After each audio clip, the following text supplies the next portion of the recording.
Honey ട്രാപ്പുമായി ബന്ധപ്പെട്ട മന്ത്രിയുടെ വെളിപ്പെടുത്തലിൽ കർണാടകത്തിൽ വിവാദം കത്തുന്നു. ഭരണ പ്രതിപക്ഷ ഭേദമന്യേ 50ഓളം നിയമസഭാംഗങ്ങളെ ഹണി ട്രാപ്പിൽപ്പെടുത്താൻ ശ്രമിച്ചെന്നും തനിക്ക് നേരെയും ഈ ശ്രമം നടന്നു എന്നുമായിരുന്നു മന്ത്രി കെ.എൻ. രാജണ്ണയുടെ വെളിപ്പെടുത്തൽ. ബജറ്റ് സമ്മേളനത്തിൽ മുഖ്യമന്ത്രിയുടെ പ്രസംഗം തടസ്സപ്പെടുത്തി പ്രതിപക്ഷം സിഡികളുമായി നടുത്തളത്തിൽ ഇറങ്ങി. ശ്രീനാഥ് ചന്ദ്രൻ ചേരുന്നു വിവരങ്ങളുമായി. ശ്രീനാഥ്, ഇന്നും സഭയിൽ ഇതേ വിഷയം തന്നെ വരുന്നു, ബഹളമാകുന്നു. ഈ നടുത്തളത്തിൽ ഇറങ്ങിയവർ സിഡിയുമായാണ് ഇറങ്ങിയത്. ഈ സിഡിയിൽ തെളിവുകളുണ്ടോ ഹണി ട്രാപ്പിന്റെ?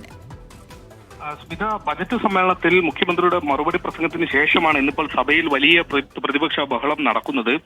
സിഡികളുമായാണ് ഈ പ്രതിപക്ഷ അംഗങ്ങൾ നടുത്തളത്തിൽ ഇറങ്ങിയത്. ഇന്നലെ കെ.എൻ. രാജണ്ണ സഹകരണ വകുപ്പ് മന്ത്രി നടത്തിയ വെളിപ്പെടുത്തൽ 48 MLA-മാർ, അത് ഭരണ പ്രതിപക്ഷ വ്യത്യാസമില്ലാതെ MLA-മാർക്ക് നേരെ ഹണി ട്രാപ്പ് ശ്രമം നടന്നു എന്ന ആ വെളിപ്പെടുത്തൽ, അതിൽ അന്വേഷണം ആവശ്യപ്പെട്ടുകൊണ്ടാണ് ഇന്ന് പ്രതിഷേധം നടന്നത്.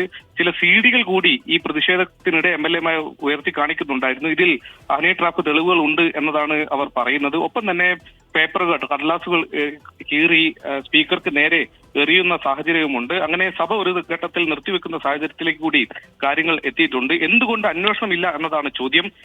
സിദ്ധരാമയ്യ മുഖ്യമന്ത്രി പറഞ്ഞതാവട്ടെ, എഴുതി തന്നാൽ കൃത്യമായി ആർക്കെതിരെ കേസെടുക്കണമെന്ന കാര്യത്തിൽ ഒരു പരാതിയെ എഴുതി തന്നാൽ മാത്രമേ തനിക്ക് ആ തരത്തിൽ നടപടി സ്വീകരിക്കാൻ കഴിയൂ. അതിനപ്പുറത്തേക്ക് പ്രാഥമികമായ അന്വേഷണം ഇതുമായി ബന്ധപ്പെട്ട് നടത്തുന്നുണ്ട്. പക്ഷേ CBI പോലെ ഉയർന്ന അന്വേഷണ ഏജൻസി ഈ വിഷയം അന്വേഷിക്കണം, അല്ലെങ്കിൽ ഒരു ജുഡീഷ്യൽ അന്വേഷണം വേണം എന്നതാണ് BJP-യുടെയും JDS-ന്റെയും MLA-മാർ ഇപ്പോൾ ആവശ്യപ്പെടുന്നത്.